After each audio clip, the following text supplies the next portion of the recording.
Bom dia, supervisores e gerentes de loja! Iniciaremos uma nova rodada do controle e captura de resultados e planos de ação do projeto de padronização das operações das lojas e queremos reforçar o compromisso que temos com vocês de difundir uma cultura de análise de desvios baseada na identificação de causas fundamentais e elaboração de planos de ação que nos permitam alcançar nossas metas. Como parte da sistemática de reuniões, cada semana vocês participam das reuniões N5, entre supervisores e líderes, e N4, entre gerentes de loja e supervisores. Como vocês sabem, elas têm como prioridade discutir e analisar os desvios negativos dos indicadores priorizados e elaborar planos de ação consistentes e suficientes que permitam recuperar o valor desviado. O propósito desse vídeo é repassar com vocês a rotina completa de tratamento de desvio, para que consigamos propor ações mais sólidas e reuniões mais proveitosas. Para isso, utilizaremos exemplos reais da sua rotina do dia a dia. O primeiro passo que devemos dar é identificar em quais indicadores desviamos negativamente e, por consequência, devem ser analisados. Para isso, vamos acessar o site do FS Método com o nosso login. Clicamos na caixa Matriz de Metas e escolhemos a visão dos resultados que queremos ter. Neste caso, escolheremos a visão horizontal semanal. Agora, clicamos no farol vermelho do desvio negativo que desejamos analisar. Neste caso, suponhamos que nossa loja apresentou um desvio negativo no indicador de venda financeira no grupo masculino e desejamos analisá-lo. Em seguida, se abrirá o detalhe do desvio e se mostrarão 5 abas.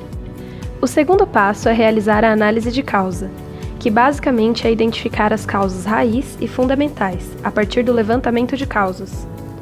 Para isso, vamos clicar na aba Causa Fundamental e depois no símbolo de mais. Nesse ponto, é necessário utilizar o método dos 5 porquês. Para isso, vamos preencher os porquês, indagando todas as causas de desvio até alcançar a causa raiz ou fundamental. Alguns pontos de atenção nessa parte são: as causas dos desvios devem ser escritas com conotação negativa. Deve ser específico com relação ao que houve de errado com o processo. Não escrever causas aleatórias na mesma sequência de porquês. A regra é: o porquê posterior sempre responde o porquê anterior. Sempre perguntar o próximo porquê. Não haverá um próximo porquê quando a ação para bloquear a causa ficar evidente ou óbvia. Devem ser identificadas a maior quantidade de causas fundamentais possível com a ajuda do time da loja. Como mencionado anteriormente, estamos supondo que temos um desvio de venda financeira no grupo masculino e vamos utilizar o método dos 5 porquês para identificar o que causou tal desvio. Por que ocorreu o desvio? Porque a área de vendas não estava atrativa, haviam mesas bagunçadas. Por quê? Porque o colaborador de VIM não executou a tarefa de manter a área de venda organizada. Por quê? Porque o colaborador de VIM estava ocupado alocando produtos de reposição em horário de pico. Por quê? Porque o colaborador de VIM não havia sido treinado nos padrões de VIM, segundo o qual não devemos alocar produtos na área de venda em horário de pico. Uma vez que temos a causa fundamental, seguiremos para o terceiro passo: propor uma ação consistente de ataque diretamente à causa fundamental identificada previamente. Para isso, vamos voltar até o detalhe de desvios e clicar na aba Ação Contramedida e no símbolo Mais. Logo, serão exibidas todas as causas fundamentais identificadas no passo anterior e teremos que selecionar com a seta azul qual ou quais causas fundamentais serão impactadas pela ação a ser proposta. Lembrando que todas as causas fundamentais devem ter pelo menos uma ação contramedida.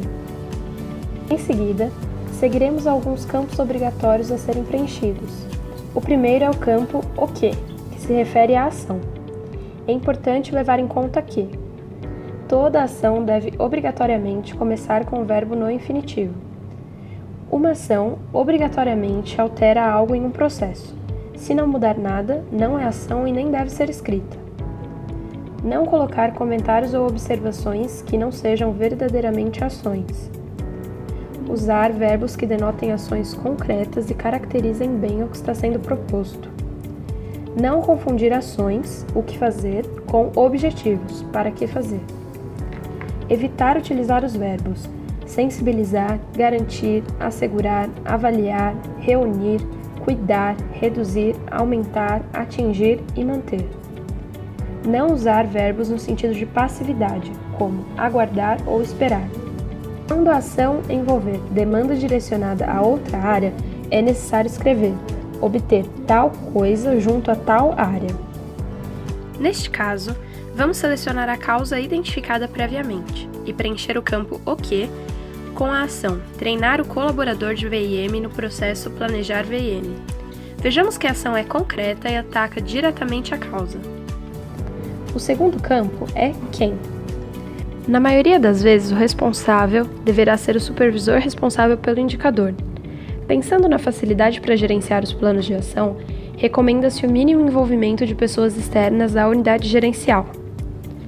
Neste caso, colocaremos o nome do supervisor de VIM, devido a estarmos analisando o desvio de venda financeira. O terceiro campo é quando, e se refere ao tempo de início e fim da ação. Para isso, deveremos refletir sobre o tempo necessário para iniciar e concluir a ação. Lembrando que o prazo se refere ao tempo necessário para implantação, e não ao período em que a nova rotina permanecerá vigente, e que nunca devemos colocar como fim previsto 31/12/2018, para indicar que a ação acontecerá continuamente. Por último, temos outros campos que, apesar de não serem obrigatórios, seu preenchimento é recomendável, como início e fim realizado, onde, porquê, como, quanto custa, retorno esperado e observações. Quando tivermos todos os campos obrigatórios preenchidos, clicar no botão Salvar e a ação estará pronta para seu acompanhamento e gerenciamento.